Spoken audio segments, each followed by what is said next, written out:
You know, for all of human history, our biggest fear has always been power falling into the wrong hands. But that's not the greatest risk anymore. The real danger, the one we are building right now, this very second, is power that doesn't need any hands at all. What we're creating is an intelligence that won't ask for our permission. It doesn't need to sleep. And frankly, it doesn't think in any way that we can truly understand. And the people building it, they're in a race. But let's be crystal clear about what they're racing toward. It's not safety, it's capability. Yeah, let that sink in for a moment. This isn't just a new app or a faster computer. This is a fundamental change in the nature of power itself. Now, for years, the whole public conversation about AI has sounded pretty comforting, right? The story we were told was designed to make us all feel okay, to make this whole thing feel like just a normal step in progress. We've all heard the lines, "Oh, it's just a tool," like a fancy hammer. Or, "Don't worry, humans are still in the driver's seat." And my personal favorite, "Well, we'll figure out all the safety stuff later." But behind the scenes, something has changed. The very people who have dedicated their lives to this, they're starting to tell a completely different story. And honestly, it's a lot more unsettling. And listen, this isn't some critic yelling from the sidelines. This quote? This is the stark admission from the actual AI safety researchers, the people whose job is to solve this. They're not saying it's difficult. They're saying it might just be impossible. And here's the fundamental reason why.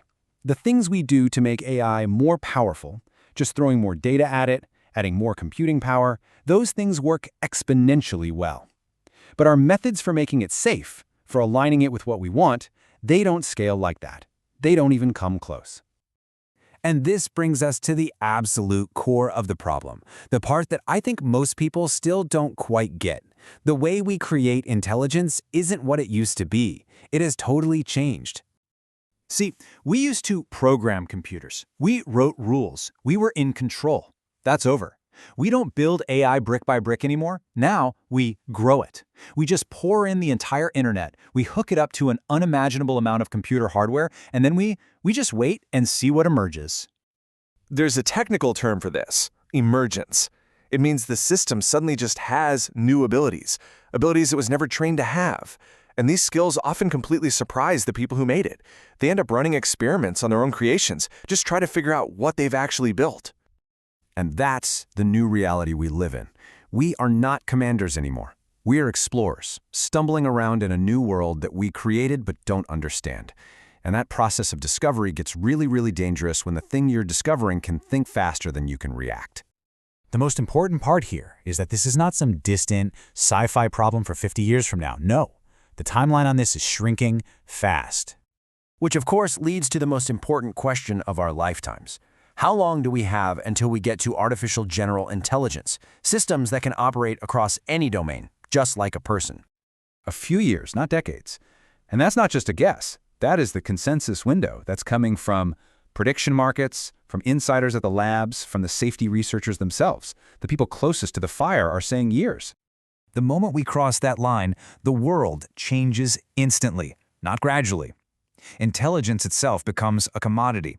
It becomes as cheap as electricity. It becomes infinitely scalable. And it's always on. And at that exact moment, the entire economic logic of our world just flips upside down. Look, every technological revolution before this one replaced our muscles. This one replaces our minds. That breaks the pattern.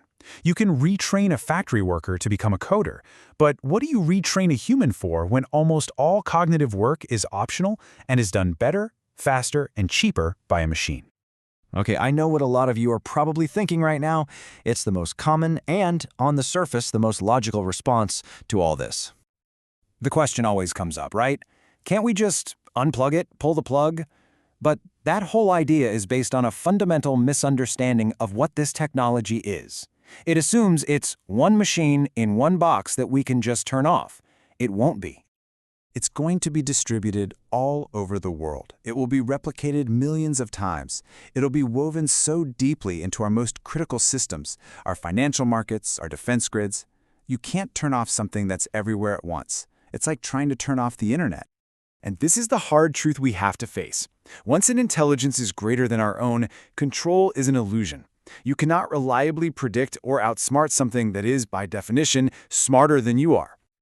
So, what does this mean for us? For you? This is not a call to panic. It's a call to adapt. The solution isn't to sit around and wait for the government to figure it out. They're already too far behind. The solution has to start with us. It means you have to stop betting your entire future on skills that are becoming replaceable. Instead, you have to build up the things that can't be automated. Your judgment, that wisdom to make great calls when everyone else is drowning in data.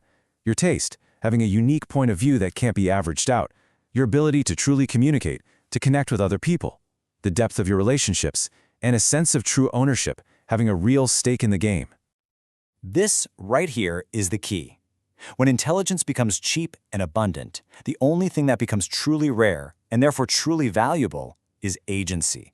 Your ability to act, to make a choice, to move things in the world.